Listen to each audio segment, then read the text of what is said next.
I think I'm also very, very proud that the business case for sustainability has emerged very clearly. We know at Interface our costs are down, not up. So that dispels a myth and exposes a false choice between the environment and the economy. Not so.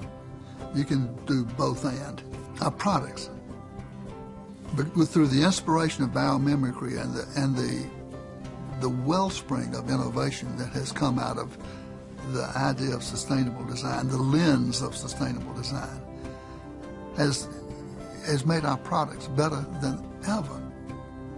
And then, as I've said so many times, the goodwill of the marketplace is astonishing. There is no amount of slick advertising at any cost that we could have done that would have created the goodwill that this effort has created. I mean, you're talking about authenticity at its very, very best. This is a better way to make a bigger profit, and a more legitimate one at that, and it's coming not at the expense of future generations and not at the expense of the earth.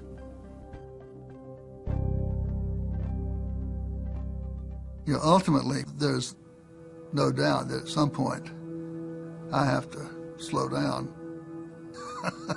Someday. I have to be thinking ahead to that day when I can no longer do this. But in the meantime, we have this thing called RAISE that is the consulting arm of the company that we created to respond when other companies ask us, how you do this. And a wonderful anecdote around that. One of Jim Hartsfeld, who runs RAISE, one of his first clients was a big multinational food company that sent 15 people to LaGrange, Georgia, top management people, one woman in the group, and she was head of global engineering.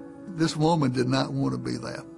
She did not understand why they would come to a carpet mill in Georgia, of all places, of all things, to learn about sustainability. What could they possibly learn from us?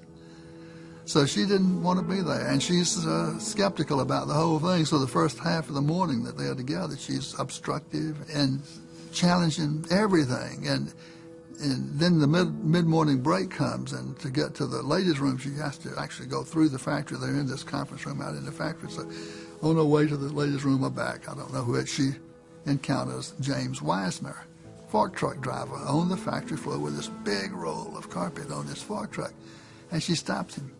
And she says, "What do you do here?" Sort of in that tone of voice.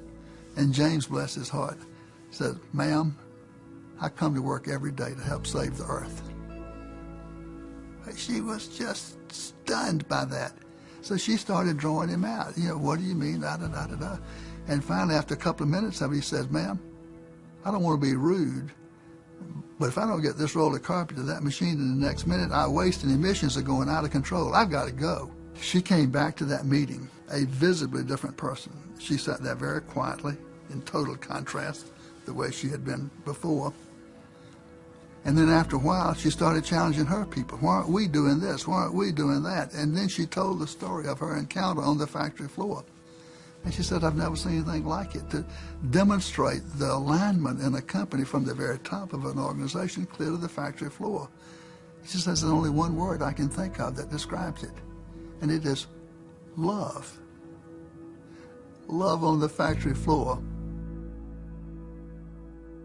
As we re-examine the progress we've made in retrospect, looking back, you can see things that you didn't see so clearly looking forward, before the fact.